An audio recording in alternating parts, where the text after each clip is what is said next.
गुरुजी, अधिक मासात अनारसे दान का करावे? हा, आता फार सुंदर प्रश्न आहे की अधिक मास, मलमास म्हणजे पुरुषोत्तम मास, ह्या महिन्याला भगवान श्रीकृष्णाचं वरदान प्राप्त आहे, आशीर्वाद प्राप्त आहे. म्हणून या महिन्यामध्ये भगवंताला आवडणाऱ्या सर्व पदार्थ आपण करतो, त्याला आवडणाऱ्या सगळ्या कथा ऐकतो, वाचन करतो. त्याच्यामध्ये अपूपदानाचं विशेष महत्व म्हटलंय, कारण अनारसे दान दिल्याने पृथ्वीदानाचं पुण्य प्राप्त होतं असं शास्त्रात वचन म्हटलेलं आहे.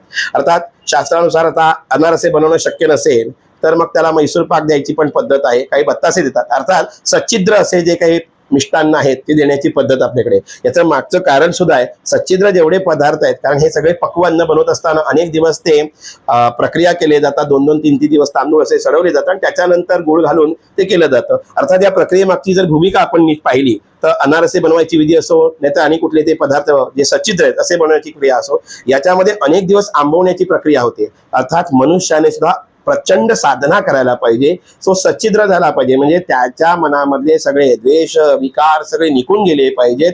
तो वासनारहित विकाररहित असा निस्पृह झाला पाहिजे, प्रेमळ झाला पाहिजे.